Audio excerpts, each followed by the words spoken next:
Today's video is going to be a little different. Whilst I talk about the themes and meanings of film or just review them, I rarely if ever go behind the scenes and look at the drama during their creation. But that is entirely the reason I wanted to watch this film. I've never really looked into the plot of it or anything like that. I didn't know what I was getting into. I just knew that this production was difficult and I wanted to see the fruits of the labour. So let's talk about The Black Cauldron from 1985. Written by committee, I'll get onto that in a short while, but based upon Lloyd Alexander's The Chronicles of Prydain series, itself rooted in Welsh folklore. This was directed by Ted Berman and Richard Rich, and starred Grant Bartley, Susan Sheridan, Nathaniel Hawthorne and John Hurt. So before I go into the storied past of this, let's talk a bit about the plot. We have assistant pigkeeper Taran looking after pig oracle Henwen, it makes sense, don't worry, who then disappears and he has to go and find her, goes on a classic hero's journey, meeting a bunch of weird and wacky characters on the way and building friendships, eventually coming to a three witches trope, and also a careful what you wish for trope, I think twice technically, and defeats the bad guy, the Horn King, and the world is saved, bada bing, bada boom, film over, primed for a sequel if Disney were doing them at the time, which they weren't. But everything along the way was so enjoyable. Like I say, I went to this completely blind, and I was smiling along the way. I was making notes constantly, but every time I was back into the film, I was enjoying it. It didn't feel difficult to follow at all as well, which is great. I could dip in, dip out. I didn't feel like I missed anything. There were moments that caused me to turn back. The Gurgi character is very much a Gollum stereotype kind of thing, and I do feel that Serkis may have been inspired, I don't know, but there's a lot of Gollum similarities there that I felt. Princess Alonwi is a great sort of romantic interest that they kind of have a will they won't they and a little moment at the end. Fluda, played brilliantly by Nathaniel Hawthorne, is that, you know, I'm a timid bard who will eventually find my courage. And it was great. Now, like I say, I didn't know anything about it going in. I've not read the Chronicles of Prydain series, but I know it's a 5-book series. In this film, they pretty much just used bits from the first 2. And like I said before, Disney weren't in the business of sequels. It was never going to happen. So it's weird that it ended quite fulfillingly. So that I'm quite impressed they managed to wrap the story up, even though it was only like 40%. But yeah, I enjoyed this. The fair folk were great as well, Dolly in particular, but also the young'uns were so adorable, and I loved the glow effect they had on them. This was the first Disney piece that had any computer animation in whatsoever, and yeah, it was the last of the old style of Disney. So let's talk more about that. Let's talk about everything that went on to mar this, to make it less than it was. I'm amazed that we got what we did. Because if you know the story behind this, and if you don't, I'm going to tell you some of it here, you will just be absolutely flabbergasted that this actually happened. This got made, this got produced, this got out into the world. They optioned this way back in 1971. So from optioning to release, that's a 14-year gap. It was going to be released at the end of 84, so that would have been a 13-year gap. But that delay caused so much of the problem as well. If you're familiar with works of Don Bluth, Secret of Nim, for example, All Dogs Go to Heaven, which I love, all those kind of things that come from that studio, you can technically argue that this led to their creation. Now, it's very likely that at some point down the line, he would have left on his own and done it anyway. But frustration with this project not going anywhere led him to take 13 other people and start his own studio. Fortunately for us, that meant there was a bit of a gulf at Disney. So they had to just get some fresh grads from CalArts, California Institute of the Arts, including people like, I don't know, John Lasseter and Tim Burton. So yeah, you can technically thank Don Bluth for giving us the careers of Tim Burton and John Lasseter. But that wasn't the only problem. You know, that was in 1979 that he left. We still had a good sort of 5-6 years before the film was going to be released. But really the go-ahead came in 1981 because Secret of Nim came out, and the rumours go at least that the success of that made them go, we need to get our asses in gear here. We need to get this out the door. Now, this was done once again in that widescreen 70mm format, which the last one really was Sleeping Beauty.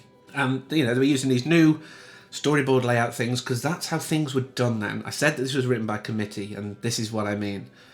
Way back in Disney, you did an animated feature by having storyboards that are the key scenes, and then you'd have dialogue writers just writing dialogue to go between those scenes and for those scenes. You wouldn't write a screenplay for an animated feature. You didn't treat it like a film. You treated it like a series of pictures, because technically that's what animation is. I can understand why they did it that way.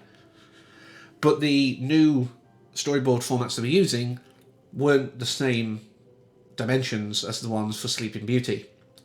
And it came down the line, and all of a sudden it was like, wait a minute, people are drawing the wrong dimensions. See what I mean? How this was almost the most cursed production in the world. Even something as simple as that was a problem for them. An adaptation like this, it doesn't work that way. This kind of work needed to be treated differently. It's fine for a fairy tale, because a fairy tale is just a bunch of moments that we remember. It doesn't have to be a wonderfully flowing script. But when you've got 5 books that you're disregarding 60% of, and you've still got to cram down 2 of them into something, you've got to have something tight that you can work to. And a series of pictures isn't right. Now, towards the end of its scheduled release window, towards the time when it was going to be out in 1984, Roy Miller was deposed as the head of Disney. And love him or hate him, Michael Eisner was brought in, bringing along Jeffrey Katzenberg to head up the studio. He was handpicked for that role. Now, neither Eisner nor Katzenberg had any love for animation. In an ideal world, they were just going to close that down. But they had to get this out because there's so much work already in it. They were like, fine, we'll get this done, but we'll do it our way. This is how out of touch they were. Eisner asked for the film to be recut. You and I will probably know this. Maybe if you don't find, you don't work in the field, but remember, this was a guy coming into a studio known for animation. But there are no outtakes in classical animation. You don't draw something and then go, oh no, that's wrong. You draw it to fit what's going on. You draw it all as as it's going to appear in the film. There's no outtakes apart from maybe like a smudge pencil thing, but that's not really an outtake. You're not going to have minutes of alternate footage like you would on a film. You're not going to have multiple versions of the same scene because it's all drawn. You get that scene locked down in classical animation, and that's it. That's your scene. There's no different angles. You've done what you have set out to do. So Eisner wasn't happy with this. He did not accept this. So when he approached the producer and said, well, you need to cut me 10 minutes out of the film. I don't like it. He was like, I can't do that. So Eisner himself went in like a butcher and just cut a whole swathe out of the film.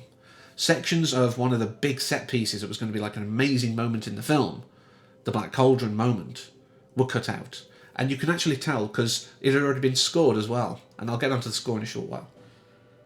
But it had already been scored, so there's a moment where there's like a cymbal crash that just disappears.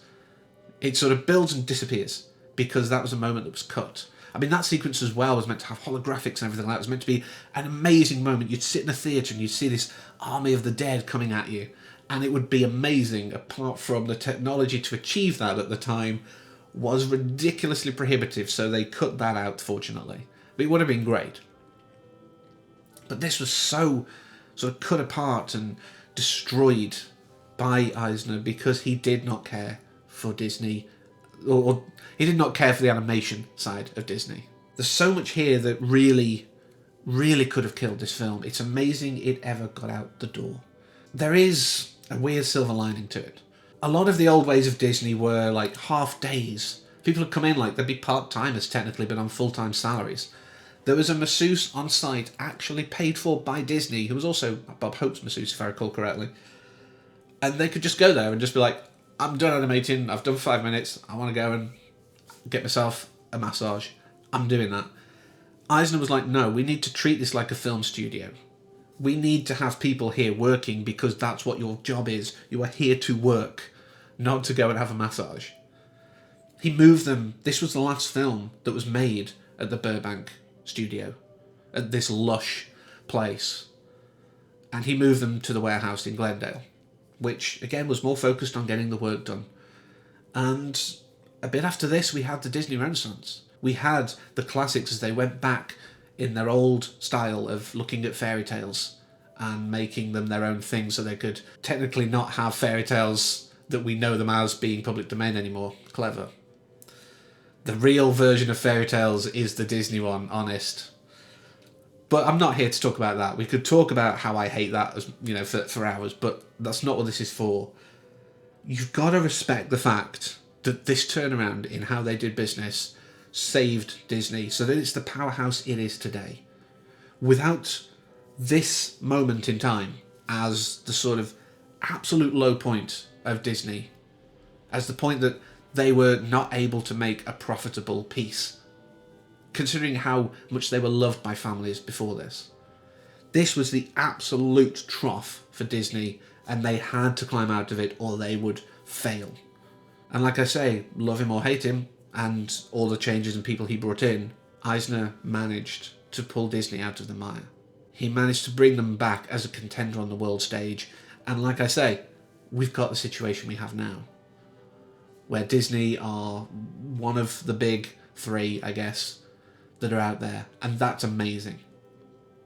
But I did say I wanted to quickly talk about the score, to sort of end, not talk about, you know, how horrible Eisner is, but he did a good job. I want to end with something really positive, because I had a moment. I was sat there, and I was just like, why am I feeling like I'm watching Ghostbusters? It could be because Elmer Bernstein, and that's how he pronounced it, don't try and correct me, that's how he preferred it. But Elmer Bernstein scored both films. There's moments there's like the woo kind of moments, you know, that appear that are in both films. They're here. And I was like, that's why. And it really helped me love this film. Like I say, I knew nothing about it going in. I sat down and watched it. I enjoyed it. I love researching the history of this. I love knowing that there's so much that could have sunk this. A lack of respect of it, really weird business practices, a butcher going into the editing room, you know, converting not much of a book, you know, not much of a series into the film. There's so much that could have sunk this. But the thing is, I suppose technically I'm going to end on a different up note. The thing is, Disney still has the rights to make this. They could remake it. They could give us the long-awaited sequel to give us the next 3. It's entirely in their court. And as more and more people are aware of this, and more people go and hunt this down, I think maybe we could get a properly respectful version of the Chronicles of Prydain done in film. I hope that will happen at some point. As much as I hate remakes, this is one that I think could really use it. But yeah, that's my view on both film and the behind-the-scenes stuff. If you want more kind of this deep dive into the behind-the-scenes stuff in the future, let me know in the comments, all that good stuff. But until next time, as always, thank you for watching, and take care.